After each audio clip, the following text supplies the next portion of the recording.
오늘 이 밤에 주시는 하나님의 말씀은 구약 성경 룻기 2장 17절에서 23절의 말씀입니다. 룻기 2장 17절에서 23절의 말씀인데요. 구약 성경 404페이지 있습니다. 룻기 2장 17절에서 23절 말씀 제가 봉독해 드리겠습니다. 룻이 밭에서 저녁까지 죽고 그 죽은 것을 떠니 보리가 한 에바쯤 되는지라 그것을 가지고 성읍에 들어가서 시어머니에게 그 죽은 것을 보이고 그가 배불리 먹고 남긴 것을 내어 시어머니께 드리매 시어머니가 그에게 이르되 오늘 어디서 주었느냐 어디서 일을 하였느냐 너를 돌본 자에게 복이 있기를 원하노라 하니 룻이 누구에게서 일했는지를 시어머니에게 알게 하여 이르되 오늘 일하게 한 사람의 이름은 보아스니이다 하는지라 나오미가 자기 며느리에게 이르되 그가 여호와로부터 복받기를 원하노라 그가 살아있는 자와 죽은 자에게 은혜 베풀기를 그치지 아니하도다 하고 나오미가 또 그에게 이르되 그 사람은 우리와 가까우니 우리 기업을 물을 자 중의 하나이니라 하니라 모압 여인 룻이 이르되 그가 내게 또 이르기를 내 추수를 다 마치기까지 너는 내 소년들에게 가까이 있으라 하더이다 하니 나오미가 며느리 룻에게 이르되 내 딸아 너는 그의 소녀들과 함께 나가고 다른 밭에서 사람을 만나지 아니하는 것이 좋으니라 하는지라 이에 룻이 보아스의 소녀들에게 가까이 있어서 보리 추수와 밀 추수를 마치기까지 이삭을 주며 그의 시어머니와 함께 거주하니라. 아멘. 이 시간 순장님 네 감사합니다. 우리 교회 가장 중요한 또 역할을 하는 우리 순장님들 또 여러분들 위해서 계속 기도해 주시기를 바랍니다. 오늘 이 밤에는 룻기 2장 17절과 23절까지 말씀을 중심으로 우리 기업을 물을 자라는 제목으로 귀한 은혜를 나누도록 하겠습니다. 우리는 지금 매주 주일 저녁마다 룻기로 함께 말씀을 나누고 있습니다. 여러분은 지금까지 이제 7번 들었고요. 오늘 8번째 룻기에 관련된 이야기를 함께 나누고 있는데 이 룻기 말씀을 들으면서 무엇을 발견하고 계십니까? 룻기 지금까지 7번 들으면서 나는 이 룻기를 통해서 어떤 것이 떠오른다, 무엇이 지금 발견되고 있다라고 생각이 드십니까? 저는 개인적으로 룻기를 통하여서 하나님의 은혜를 봅니다. 하나님의 은혜는 끝이 없구나. 하나님의 은혜는 무궁하구나. 하나님의 은혜는 날마다 새롭구나 라는 것을 발견합니다. 예레미야 애가 3장 22절에서 23절의 말씀을 보면 이런 내용이 있는데요. 여호와의 인자와 긍휼이 무궁하심으로 우리가 진멸되지 아니함이니이다. 이것들이 아침마다 새로우니 주의 성실하심이 크시도소이다. 이렇게 나와요. 여기 22절에 여호와의 인자하심, 여기서 인자란 것이 은혜이거든요. 예레미야 선지자는 고백을 합니다. 여호와의 인자와 긍휼하심이 무궁하다. 그리고 아침마다 새롭다. 주의 성실하심이 크시다라고 하는 거예요. 다시 말하면 이런 거예요. 어제도 하나님은 우리에게 은혜를 베풀어 주셨습니다. 그런데 오늘 또 다시 일어나 보니까 하나님의 은혜가 더 새로운 걸로 채워지고 있더라는 거예요. 여러분 지난 주일날 여러분들은 룻기를 통하여서 내게 주신 은혜를 받으셨습니다. 그런데 그 은혜보다도 오늘은 또 새로운 은혜를 기대하는 마음으로 이 자리에 나오셨을 거예요. 이처럼 룻기는 우리에게 하나님의 은혜가 무엇인지 새롭게 이 말씀을 들을 때마다 그 하나님의 은혜가 채워지고 그 하나님의 은혜가 마치 새로운 힘이 되어서 우리를 살아갈 수 있는 소망이 되게 하더라는 거예요. 그러므로 있잖아요. 룻기는 1장보다는 2장이, 2장보다는 3장이, 3장보다는 4장이 가면 갈수록 점점 하나님의 은혜가 상승되고 있다는 것을 보게 됩니다. 오늘 이 밤에 우리에게 주시는 룻기 2장 17절 이하 말씀은 지난주보다도 더 큰 하나님의 은혜가 새롭게 다가오는 것을 발견하게 됩니다. 오늘 이 본문을 이제 보면은 하나님께서 나오미와 룻에게 베풀어 주신 이 하나님의 은혜가 한두 가지가 아니었다는 것을 발견하게 돼요. 그동안 우리가 1장부터 2장 16절까지 살펴보았는데 그동안 내용을 한번 요약을 해봅시다. 룻기 1장의 내용을 보면 어두웠다고 했습니다. 룻이 또 엘리멜렉과 함께 룻이 아니죠. 나오미가 엘리멜렉과 함께 베들레헴 땅에 흉년이 들어서 모압으로 이민을 가게 되었죠.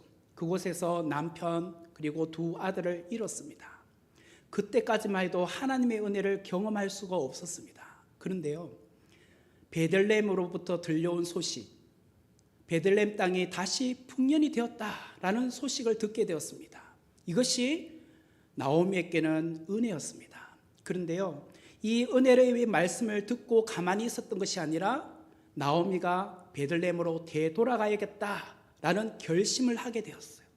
근데 그가 혼자서 돌아오는 것이 아니라 룻이 함께 따라가겠다고 하는 거예요. 이 또한 나오미에게는 은혜였어요. 왜냐하면 이제 룻이 함께 따라옴으로 말미암아 2장의 이야기들이 펼쳐지게 될 것이잖아요. 그뿐만 아니라 베들레헴에 들어왔는데 룻이 시어머니를 대신해서 자기가 밭에 나가서 이삭을 줍겠다고 말을 하는 거예요. 생계를 자기가 이어가겠다고 하는 것이죠. 그래서 룻이 어머니에게 내가 누군가에게 은혜를 입으면 내가 밭에 나가서 이삭을 줄 수 있을 것입니다 라고 말하고 나아가게 되었습니다. 우연히 나갔습니다. 어느 밭으로 갈지 모르고. 근데 하나님께서는 그 우연 가운데 하나님이 그 룻의 발걸음을 보아스의 밭으로 인도해 주셨습니다. 이 또한 은혜였죠. 그것을 그친 것이 아니라 마침 그 시간에 바로 정확한 그 타이밍에 보아스가 그 밭에 나오게 되었습니다. 그리고 보아스가 룻을 바라보게 되었습니다. 시선이 룻에게로 향하게 되었습니다. 이가 누구냐라고 말하게 되었죠. 이 또한 은혜입니다. 그것으로 끝난 것이 아니죠. 이제 보아스는 사환을 불러서 당부를 합니다. 이 룻을 보호해 주라. 문 남자들이 건드리지 못하도록 하라. 그리고 점심시간이 되었을 때에 룻을 자기가 식사하는 그 공간에 초대를 합니다. 초대를 해서 떡과 보리삭을 줍니다. 먹으라고. 먹었더니 배불리 먹었다고 나와요. 그것을 그친 것이 아니라 룻이 먼저 그 자리에서 일어났을 때 일꾼들을 불러서 당부를 합니다. 룻이 보리삭을 줄 때 단 사이에서 줍도록 하라. 원래는 그렇게 할 수 없잖아요. 단 가까이서 묵고 있는 그 사이에서 주어도 책망하지 말라, 혼내지 말라, 그렇게 말한 거예요. 그뿐만 아니라 룻이 모르게 보리삭을 떨어뜨리라는 거예요. 흘려서 룻이 줄 수 있도록 하라, 이런 것까지 당부하고 있었다는 거예요. 여기까지 보세요. 점점 그 은혜가 상승하고 있잖아요. 하나님의 은혜는 그런 거예요. 그렇다면 하나님이 오늘 우리에게도 동일하게 역사하고 계시는 거예요. 우리는 이렇게 생각할 때가 있죠. 나는 실패한 인생이야. 나는 끝난 인생이야. 나는 구제불능이야. 그렇게 낙심하고 계신 분은 없으십니까? 하나님의 자녀에게는 실패가 없습니다. 왜 그럴까요? 하나님의 은혜가 여러분의 삶 속에 계속 부어지고 있기 때문이에요. 비록 내가 먼저 남편을 잃고 또 생각지도 않았던 이 고난, 생각지도 않았던 경제적인 어려움이 찾아오고 또 건강의 위기가 온다고 할지라도 하나님의 은혜가 멈춘 것이 아니라 끝난 것이 아니라 지금도 그 안에 하나님의 은혜가 흘러가고 있더라는 거예요. 그것을 오늘 룻기를 통해서 우리가 배우게 된다는 거예요. 나오미는 베들레헴으로 돌아왔을 때에 주위의 사람들이 이가 나오미냐라고 물었을 때 나오미는 이렇게 말합니다. 나는 더 이상 나오미가 아니야. 기쁨이 아니야. 나를 마라라 부르라. 괴로움이다. 쓴 인생이다 라고 했죠.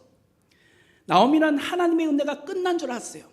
이제 더 이상 내게는 하나님의 은혜가 없다고 생각을 하고 있었어요. 하지만 하나님의 은혜는 끝나지 않았습니다. 오히려 하나님의 은혜가 점점 상승하고 있는 거예요. 예레미야가 3장 22절에서 23절 좀 전에 읽었던 그 본문의 말씀처럼 여호와의 인자와 긍휼하심이 무궁하더라는 거예요. 하나님의 성실하심이 크시더라는 거예요. 그것을 오늘 이 본문을 통해서 우리가 보게 된다라는 거예요. 17절의 말씀을 다시 보시면 룻이 밭에서 저녁까지 죽고 그 주운 것을 떠니 보리가 한 에바쯤 되는지라. 보아스의 관심과 배려 속에 룻이 밭에서 온종일 보리삭을 주었습니다. 그런데요, 여기 한 에바쯤 주었다라고 말을 하고 있습니다. 우리는 그냥 한 에바가 어느 정도의 양인지 잘 모르죠. 그런데 22리터라고 합니다. 이거는요, 한 사람이 아침 일찍부터 저녁 늦은 시간까지 온종일 주었을 때 보름치 정도 주어야지만 되는 양이에요.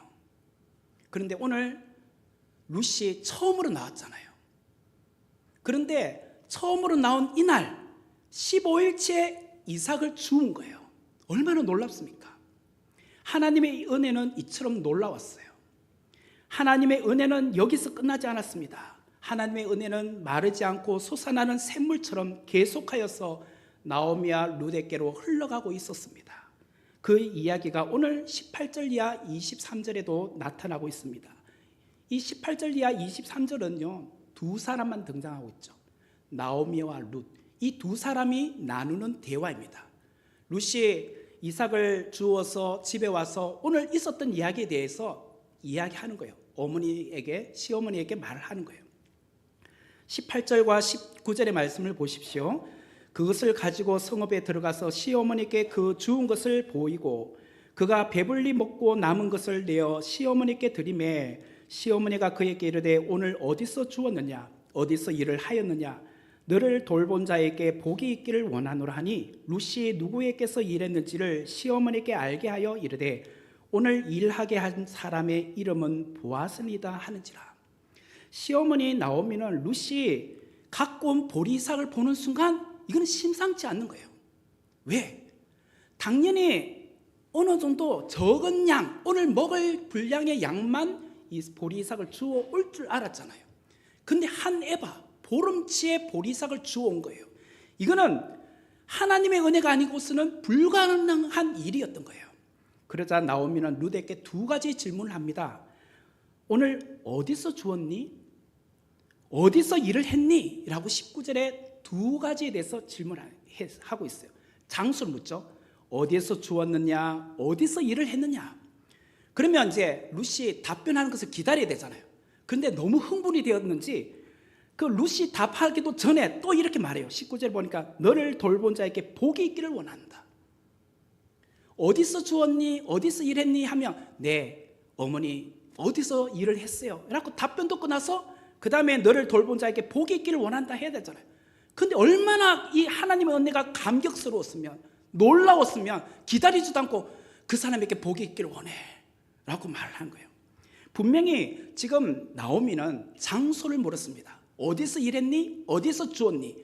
그러면 장소에 대한 축복을 해야 될 것 같은데 이어서 나오는 나오미의 말에 보면은 그 사람에게 복이 임하기를 원한다.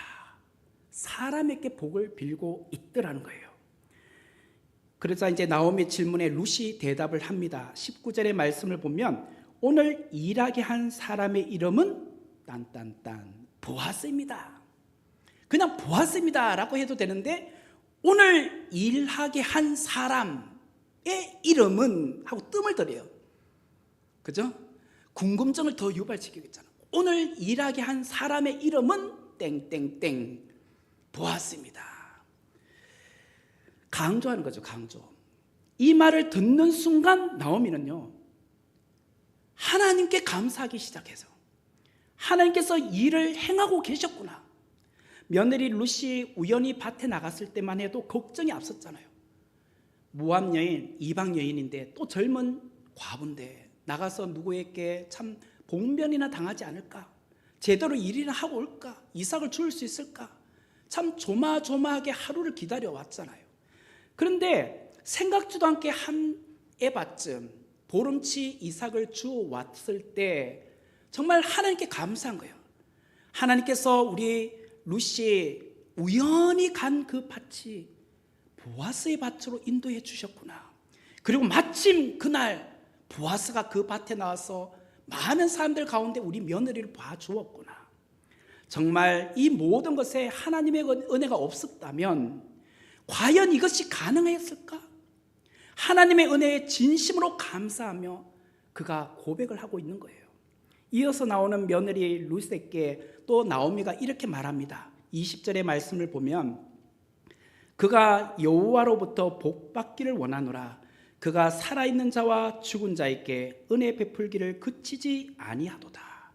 여기서 살아있는 자, 죽은 자 이렇게 두 부류가 나오죠. 살아있는 자는 지금 두 사람이잖아요. 나오미와 룻. 죽은 자는 이미 고인이 된 남편 엘리멜렉과 두 아들 말론과 기론을 말해요. 심지어는 죽은 자인 우리 남편과 두 아들에게까지도 은혜를 베푸시는 사람이라고 이렇게 축복을 하고 있더란 거예요. 나오미는 또 이어서 룻에게 또 말합니다. 20절의 말씀을 보면 그 사람은 우리와 가까우니 우리 기업을 물을 자 중에 하나이니라. 뒷부분이 나오죠. 우리 기업을 물을 자 중에 하나이니라. 룻께서 매우 중요한 용어가 드디어 등장하고 있습니다. 지금까지 없었던 중요한 용어가 나옵니다. 그게 무엇이냐? 기업을 물을 자라는 거예요. 앞으로 이제 기업 물은다라는 말이 계속 나올 겁니다. 오늘 처음으로 등장합니다. 이제 영어로는 kinsman redeemers라고 합니다. kinsman이라는 것은 친족이고 redeemer라는 것은 구속자라는 거예요. 다시 말하면 가까운 친족으로서 구속해주는 자, 이것이 기업을 물을 자라는 뜻이에요. 이것을 히브리어로는 고엘이라고 합니다. 이제 오늘 이제 여러분 다른 거는 다 잊어버리고 또 이제 고엘이라는 히브리 하나 단어는 외워서 갔으면 좋겠어요. 그래서 이제 누군가 신학생들하고 만났을 때 너 고엘 뭔지 아니? 물어보세요. 뭔데? 그러면 여러분도 유식하게 그것도 몰라? 기업을 물을 자지. 신학교 다닌 사람들한테 자랑하십시오. 고엘이 바로 기업 물을 자라는 히브리어 단어입니다. 기업이 뭐예요? 기업이 조상 때로부터 대대로 물려받은 땅이나 재산이 바로 기업이죠. 물은다라는 것은 뭐예요? 판 것을 값을 지불해서 다시 되돌려 준다. 원상 복구시켜 준다. 이게 물은다는 뜻이잖아요. 이게 기업을 물은다라는 뜻이잖아요. 하나님께서는 이스라엘 백성들에게 기업을 물을 수 있는 제도를 마련해 주셨어요. 왜냐? 하나님께서 언약의 백성인 이스라엘 백성들을 가나안 땅에 가서 살도록 하셨잖아요. 그러면 가나안 땅에서 살아갈 이스라엘 백성들이 그 땅을 버리면 안 되잖아요. 그리고 지파별로 가족대로 친족별로 이렇게 땅을 분배해 주셨단 말이에요. 그러면 이거는 내게 주신 하나님의 분몫이에요. 분깃이란 말이에요. 근데 그것을 잃었다라고 할 때 당연히 그것을 회복시켜 줘야 될 제도가 필요했던 거죠. 이게 기업을 물은다라는 거예요. 모세오경에 보면 기업을 물을 자인 고엘이 친족에게 대한 4가지 의무가 나옵니다. 화면을 보시면 4가지 의무. 기업 물을 자인 고엘이 친족에게 대한 4가지 의무. 첫 번째는 친족이 이런 재산을 구입을 해 주어야 된다는 거예요. 레위기 25장 25절에 나오는데 친족이 잃어버린 재산 이런 거예요. 친족 가운데 가난하게 될 수도 있잖아요. 가난하게 되다 보니까 자기가 갖고 있었던 땅을 어쩔 수 없이 팔아서라도 먹고 살아야 되잖아요. 그러다 보면 이제 나에게는 땅이 없어지는 겁니다. 그럴 때 가까운 친족이 그 땅을 다시 사는 거예요. 그리고 그 땅을 원래 주인인 이 친족에게 되돌려 주는 거예요. 내가 다시 구입해서 너에게 다시 돌려줄게. 네가 가난해서 어쩔 수 없이 팔았지. 내가 그 땅을 회복시켜줄게. 이 재산을 회복시켜주는 거. 이게 고엘이 친족에게 대한 첫 번째 의무예요. 두 번째는 친족이 노예가 되었을 경우 돈을 지불하고 해방시켜줘야 한다. 이게 레위기 25장 47절 이하에 나와요. 똑같아요. 가난한 사람 가운데 어쩔 수 없이 노예가 되는 경우가 있어요. 가족 가운데 누군가를 이렇게 다른 사람에게 종으로 팔아요.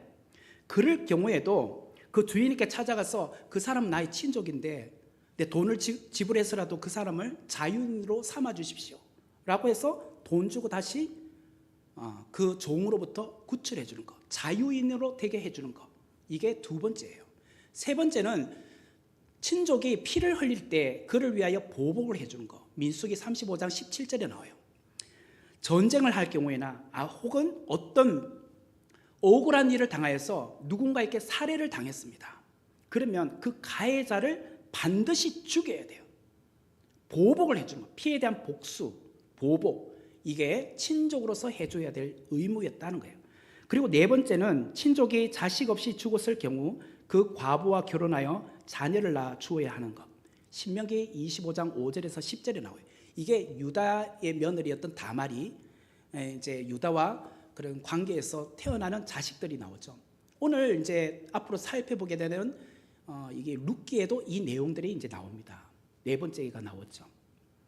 그렇기 때문에 친족의 형제가 자식 없이 아내만 남았을 때 그 형제가 죽었단 말이에요. 그럴 때는 그 과부된 여인을 나의 아내로 맞이합니다. 그리고 나서 거기서 태어난 아들이 죽은 형제의 대를 잇도록 해주는 거예요. 그러면 평생 그 사람을 위해서 내가 후원자가 되어주는 거죠. 자랄 때까지. 이런 고엘 제도는 하나님께서 이스라엘 백성들의 공동체에 꼭 필요한 조건으로 마련해 주었던 제도였다라는 거예요. 여러분, 그렇다면 여기서 궁금증이 여러분에게 꼭 생겨야 됩니다. 뭔가 궁금증이 생기십니까? 목사님 무슨 말을 하려나? 궁금증이 아직도 생각이 안 나죠? 이런 좋은 고엘 제도가 있었다면 왜 나오면 처음부터 남편 엘리멜렉의 친족으로서 유력한 자인 보아스에게 당신이 우리의 고엘이 되어 주십시오, 그렇게 왜 부탁을 안 했을까 말이에요. 좀 이해가 되시죠 이제? 나오미가 고향 땅 베들레헴에 자신의 남편 엘리멜렉의 친족으로서 유력한 자인 보아스가 살고 있었다는 것을 몰랐기 때문일까요? 아니면 여호와 하나님께서 주신 언약의 땅을 버리고 모압 땅에 가서 그동안 살아왔잖아요. 그것이 자기에게는 잘못된 것을 깨닫고 벼룩도 낯짝이지 어떻게 감히 보아스에게 찾아가서 우리의 기업을 물어달라고 해, 미안해서 말을 못했을까요? 그럼 반대로 한편 보아스는 처음부터 자신의 친족 엘리멜렉의 아내 나오미를 위해 내가 고엘이 되어 드릴게요 라고 찾아와서 그런 말을 왜 안 했을까요? 그토록 관대하고 배려심이 많은 보아스가 나오미와 룻이 베들레헴에 돌아왔다는 소식을 몰랐기 때문일까요? 이런 궁금증이 생겨야죠, 그죠? 그래서 이제 성경 보는 재미가 있죠. 그렇지 않아요. 20절의 말씀을 보면 나오미가 며느리 룻에게 그 사람은 우리와 가까우니 우리 기업은 물을 짜다, 나오미가 룻에게 말했잖아요.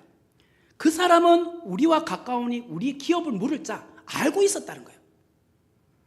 그리고 우리가 룻기 1장 마지막 부분에도 살펴보았지만 나오미가 베들레헴 땅에 왔을 때 그 베들레헴의 여인들이 이가 나오미냐라고 했잖아요. 그러면서 동네에 소문이 나기 시작했어요. 나오미가 왔다고. 10여 년 만에 나오미가 돌아왔다는 것을 온 동네 사람들이 다 알게 되었어요. 그러므로 보아스도 이미 알고 있었어요, 그 소식을. 룻기 3장 12절에 보면 보아스가 룻에게 이렇게 말해요. 참으로 나는 기업 물을 자이다. 보아스도 역시 룻에게 나는 엘리멜렉의 친족으로서 참으로 내가 기업 물자가 맞다라고 말해요. 이걸 보면은 서로 간에 우리는 가까운 친족이라는 것을 알고 있었고 기업 물을 자라는 것을 서로 간에 알고 있었다는 거예요. 그렇다면 무슨 이유로 나오미는 처음부터 보아스에게 우리 기업을 물어줄 고엘이십니다, 우리 기업을 물어주시 않으시겠습니까? 왜 이 이야기를 하지 못했을까? 또한 보아스는 처음부터 내가 당신의 고엘이 되어 당신의 기업을 물어드릴게요, 이런 말을 왜 하지 않았을까? 이게 궁금해요. 그죠? 20절의 말씀 마지막 부분에 보니까 나오미가 룻에게 이렇게 말해요. 보아스는 우리 기업을 물을 자 중에 하나라고 해요. 하나. 유일한 것이 아니라 하나예요. 유일한 분이 아니라 여러분 중에서 한 분 있어요. 한 분. 즉 보아스뿐만 아니라 또 다른 기업 물을 자가 있다는 거예요. 그리고 룻기 3장 12절에 보면 보아스는 룻에게 이렇게 말해요. 참으로 나는 기업 물을 자이지만 기업 물을 자로서 나보다 더 가까운 사람이 있다고 말해요. 너의 친족 가운데 나보다 더 가까운 친척이 있잖아. 그래서 내가 고엘을 물을 수 없어. 이 말을 하고 있다는 거예요. 요약하자면 고엘은 어떤 경우에 물을 수 있느냐? 고엘은요, 친족 중에서도 촌수가 더 가까워야 된다는 거예요. 촌수가 더 가까워야 된다. 이게 우선권을 갖고 있어요. 그럴 때 기업을 물을 수 있다는 거예요. 그렇다면 보아스보다 더 가까운 친족이 있다고 했는데 왜 그 사람은 고엘의 의무를 감당하지 않았을까? 왜 그 사람은 그러면 고엘의 의무를 감당하지 않았을까? 우선적으로 보면 고엘 제도는 기업 물을 자가 적극적으로 본인이 나서서 말할 수 있는 것이 아닙니다. 내가 물어줄게 라고 본인이 먼저 나서면 안 되고 혜택을 원하는 나오미 쪽에서 적극적으로 그 고엘에게 찾아가서 청원을 해야 됩니다. 우리가 이렇게 어려우니까 우리의 고엘 되어 주셔서 기업을 물어 주십시오. 이렇게 청원을 해야 된다는 거예요. 그런데 나오미가 청원한다고 해서 기업 물을 자가 내가 고엘의 의무를 이행하겠습니다 라고 하기가 쉽지 않아요. 왜 그런가? 여기는 몇 가지 어려움이 있어요. 그 다음 화면을 보시면 세 가지 어려움이 있는데 첫 번째 어려움은 가까운 친척이어야 된다. 이거는 지금까지 계속 이야기했습니다. 보아스도 고엘이 될 수 있었습니다. 친척이었어요. 그러나 보아스보다 더 가까운 친척이 있었다는 거예요. 그러므로 내가 아무리 도와주고 싶고 고엘이 되어주고 싶어도 우선권에서 밀리는 거예요. 두 번째는 유력한 자가 되어야 돼요. 나는 가까운 친척이라고 합시다. 근데 나에게 그런 능력이 없어. 재산이 없어. 도와줄 힘이 없으면 못 도와주는 겁니다. 그죠? 그리고 세 번째는 가까운 친척이며 유력한 자, 능력이 있어도 마음이 없으면 안 되는 거예요. 자원하는 마음이 없으면. 사실 집에 가면 자기 와이프가 있습니다. 부인이 허락해 줄까요? 뭐 당연히 이런 제도가 있지만 허락을 해주면 다행인데 부인이 적극적으로 반대하면 또 할 수 없는 겁니다. 또 나도 내게 손해가 있을 건데 라는 생각이 들면 못하는 거예요. 이런 자원하는 마음이 있어야 된다는 거예요. 룻기 4장 6절에 보면 또 다른 기업 물을 자가 이런 말을 해요. 그 기업 물을 자가 이르되 나는 내 기업에 손해가 있을까 하여 나를 위하여 물으지 못하노니 내가 물을 것을 네가 물으라. 나는 물으지 못하겠노라 하는지라. 이게요, 보아스보다 더 가까운 친족이 하는 말이에요. 당신이 엘리멜렉의 친족으로서 더 가깝지 않느냐? 당신이 고엘로서 기업 물어줄 수 있지 않겠니? 라고 했더니 내게 손해가 있을까 하여. 여기 룻기 4장 6절 말씀에 보면 나라는 단어가 무려 6번 나옵니다. 5번 나옵니다. 5번. 이 짧은 본문 안에 5번 나와요. 내게 손해가 있을까 하여. 나는 물으지 않겠다는 거예요. 그러므로 자원하는 마음이 없었다는 것이죠. 보아스보다 더 가까운 친족으로서 기업 물을 자는 자원하는 마음이 없었어요. 그래서 기업 물을 것을 거부했다는 거예요. 이처럼 기업을 물으는 자의 자격은 가까운 친척이 되어야 되고 유력한 자가 되어야 되고 무엇보다도 자원하는 마음이 있어야 됐다라는 것입니다. 다시 말하면 기업을 물으는 자는 가까운 친척으로서 어려움을 보고 외면해서는 되지 않는다는 거예요. 마치 나의 어려움으로 생각하고 내가 그 어려움을 책임지겠다, 떠맡겠다는 그런 자원하는 마음이 없이는 고엘이 될 수 없었다는 거예요. 고엘이 된다는 것은 단순히 편리를 조금 봐줄게, 일정한 부분만 내가 도와줄게, 그게 아니라 완전히 그 사람의 고통과 그 사람의 어려움과 그 사람의 모든 빚을 내가 대신 떠맡아 책임지겠다, 내 것에 손해가 있고 희생을 따른다 할지라도 감내하고 결단하겠다, 이런 자가 고엘이 될 수 있다는 거예요. 기업을 물을 수 있다는 거예요. 이게 리데머, 구속자라는 뜻이 구속자. 여러분, 우리가 누군가를 도울 때 어느 선까지만 도와주지 않습니까? 어느 정도까지만 돕지 않습니까?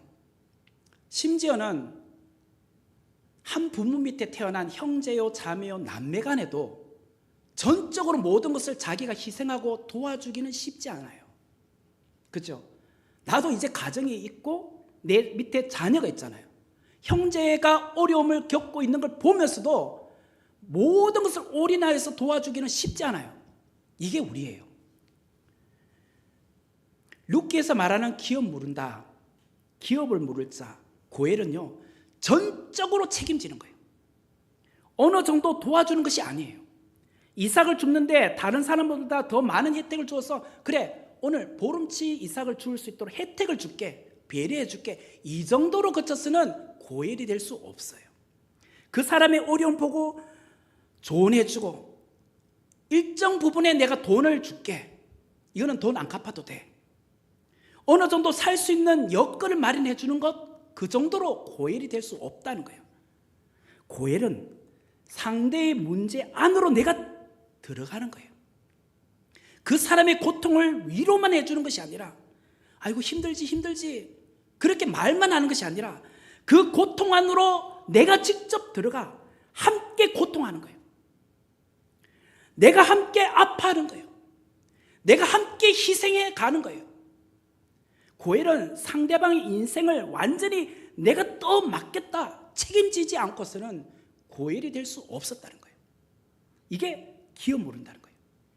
여러분, 나오미와 룻의 인생에 왜 고엘이 필요할까요?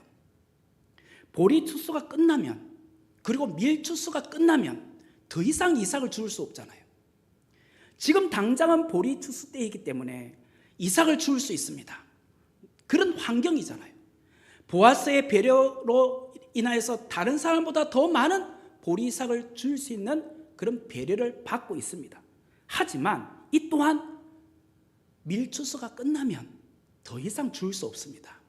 더 이상 내게 은혜가 오지 않아요. 하나님은 나오미와 룻의 인생에 근본적인 문제를 해결해 주고 싶어 했던 거예요. 그것은 기업을 물을 자를 통하여 더 이상 이삭을 주우러 나가지 않도록 해주는 것. 내가 오늘 무엇을 먹고 살아야 될까 염려하고 걱정하고 신음하고 있는 그 사람들에게 더 이상 그런 염려거리를 제거해 주는 것, 더 이상 염려하지 않아도 된다는 것. 그러려면 기업 물을 자가 필요한 거예요. 단순히 오늘 배려해 줄게, 주어가, 이거로 되는 게 아니었다는 거예요. 근본적인 문제가 해결된 것이 아니었기 때문에 하나님은 기업 물을 자를 통해서 나오미와 룻의 인생에 근본적인 가장 큰 고민을 해결해 주시는 분이었다는 거예요. 이런 것과 같습니다. 제가 며칠 동안 이렇게 허리 통증으로 좀 고생을 해본 적이 있는데요. 지금 다 나았다는 건 아니지만 그때마다 진통제 약을 먹었습니다. 먹으면 한 또 몇 시간 동안은 좀 잔잔해져요. 괜찮아져요. 근데 그렇게 한다고 근본적인 문제가 해결될까요? 절대로 해결되지 않습니다. 그럴 때는 원인을 알아야 되잖아요. 병원을 가야 됩니다. 병원을 가서 의사를 만나서 무엇 때문에 내가 허리에 통증이 오는지 그 원인을 정확하게 진단받고 그게 맞는 약을 먹거나 그것을 해결해야 돼요. 그래서 근본적인 문제를 해결해야지만 내가 깨끗하게 나을 수 있는 거예요. 똑같은 겁니다. 나오미와 룻에게 고엘이 필요한 이유가 바로 이거예요. 나오미와 룻의 인생이 역전되기 위해서는 고엘이 필요했던 거예요. 나오미와 룻은 기업을 물을 자, 곧 구속자가 필요했던 사람들이에요. 그 사람은 누구였습니까? 바로 보아스였습니다. 보아스가 고엘이 될 수 있었던 이유는 그는 죽은 남편과 두 아들뿐만 아니라 살아있는 우리 나오미와 룻에게까지 은혜를 베풀어 줄 수 있는 사람이었기 때문이에요. 그리고 이 사람은 가까운 친척이면서도 유력한 자였고 또한 더 나아가서는 자원하는 마음까지 갖고 있었던 사람이었기 때문에 가능했다라는 거예요. 나오미는 보아스를 통하여 새로운 소망을 가지게 되었습니다. 보아스와 룻의 만남은 나오미로 하여금 절망에서 벗어날 수 있는 새로운 소망을 가질 수 있는 그런 계기가 되었어요. 이게 바로 체험의 신비예요. 우리도 마찬가지죠. 우리에게도 기업을 물을 자인 고엘이 필요한 겁니다. 우리의 인생 안으로 들어와 우리의 아픔과 우리의 고통과 우리의 어려운 문제를 해결해 주실 수 있는 분, 그분을 만나야 된다는 거예요. 단순히 오늘 무엇을 먹을까? 그래, 돈 한 몇십만 더 번다고 해서 근본적인 문제가 해결되는 것이 아니잖아요. 그러면 우리의 기업 물을 자가 누구 있냐 말이에요. 그분이 바로 예수님이에요. 예수님. 우리는 보아스를 통하여 예수 그리스도를 봅니다. 지난 시간에 또 말씀드렸지만 예수 그리스도는 누구이신가? 리드머, 구속자다, 기업 물을 자다, 고엘이 되신다 라는 분이에요. 요한복음 3장 16절 말씀 우리가 잘 알죠. 요한복음 3장 16절에 보면은 하나님이 세상을 이처럼 사랑하사 독생자를 주셨으니 이는 그를 믿는 자마다 멸망하지 않고 영생을 얻게 하려 하심이라. 하나님이 세상을 이처럼 사랑하사 독생자를 주셨다고 해요. 하나님이 우리를 사랑하시면 단지 철학적이거나 이념의 문제가 아니었다는 거예요. 하나님이 우리를 사랑하신다는 것은 온몸을 던져서 사랑하여 주셨다는 거예요.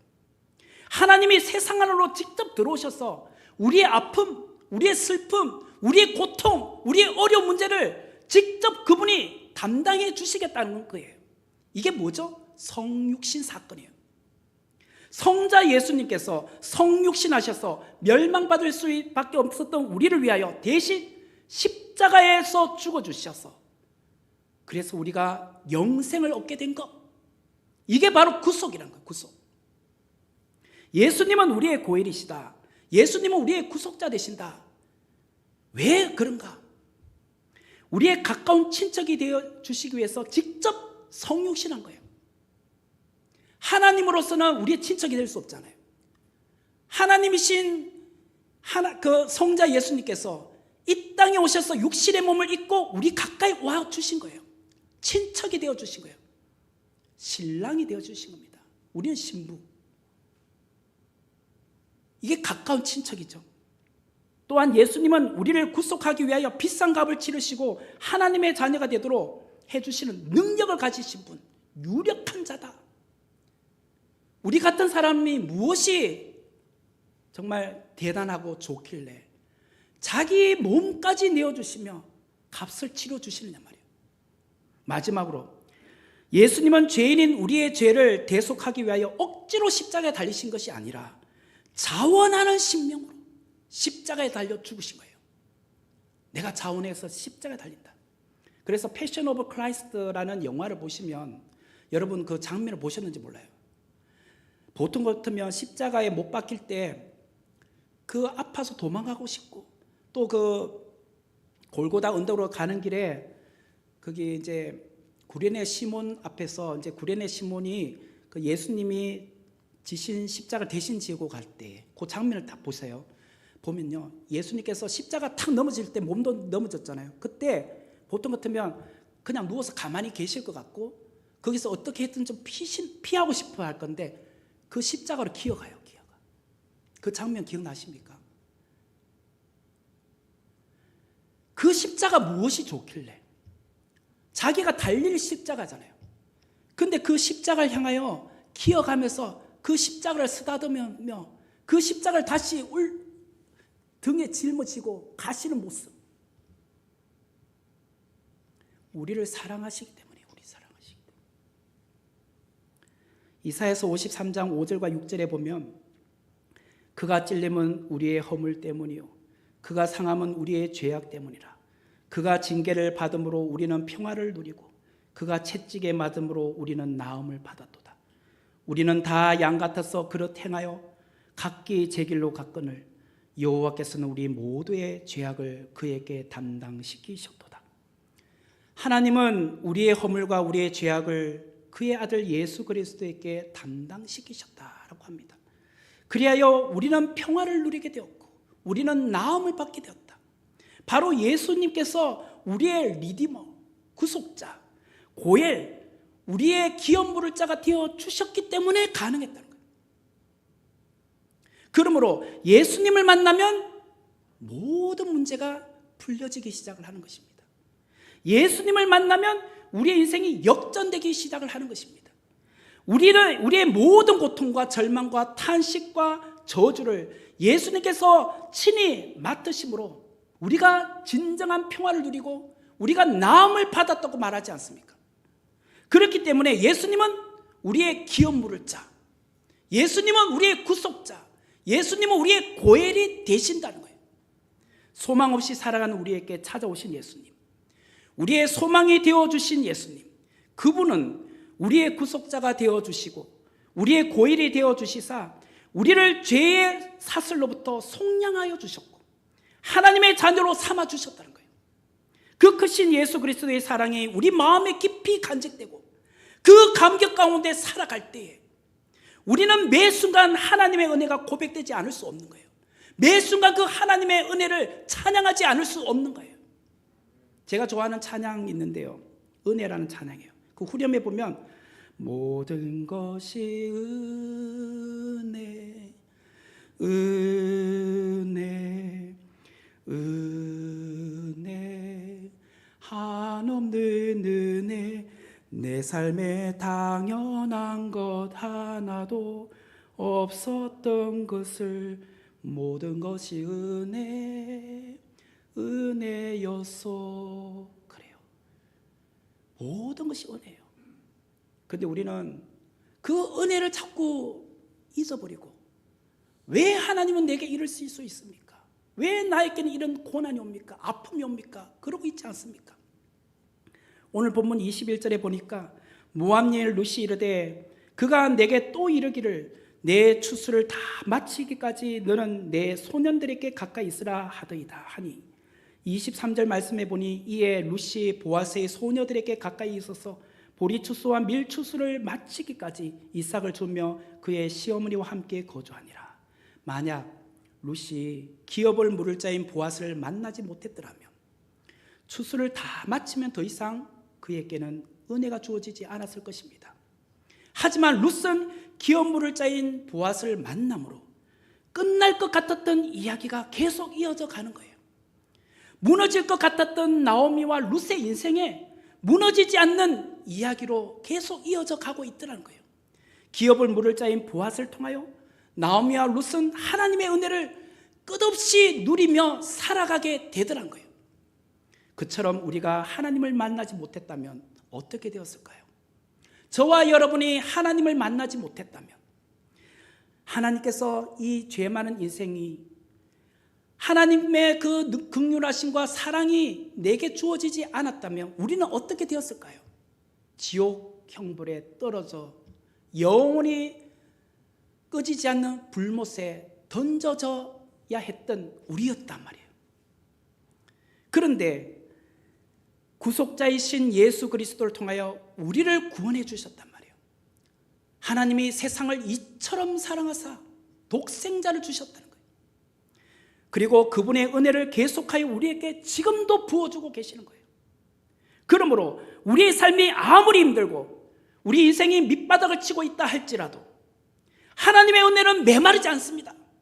하나님의 은혜는 메마르지 않는 샘이 솟듯이 지금도 끊임없이 우리 안에 흘러가고 있다는 거예요. 우리 기업을 물을 자이신 예수 그리스도는 어제나 오늘이나 내일이나 동일하신 분, 영원토록 변함없는 그 은혜를 우리에게 끊임없이 부어주고 계시는 분이에요. 우리의 고통과 아픔과 신음과 어려운 문제 안에 직접 들어오셔서 우리를 붙들어 주시고 임마누엘이 되어주시고 하나님의 은혜를 지금도 부어주시는 그분, 그분이 누구냐? 우리의 구속자 되신 예수 그리스도. 이분이 우리 안에 계시는데 왜 우리가 세상 가운데 쫄고 힘들어하고 삽니까? 좀 힘들어도 참아요. 인내할 수 있잖아요. 왜? 하나님의 은혜. 그 크신 하나님의 은혜를 오늘도 우리가 경험하고 누리며 살아가는 우리 모두가 되기를 주님의 이름으로 축원합니다. 같이 기도하도록 하겠습니다. 은혜로우신 하나님 감사합니다. 오늘 놀라운 하나님의 은혜, 구속자 되신 예수 그리스도를 우리의 고엘로 삼아주셔서 감사합니다. 그 주님의 은혜 안에 한 주간도 승리하며 살아가게 하여 주옵소서. 예수님의 이름으로 기도하옵나이다. 아멘.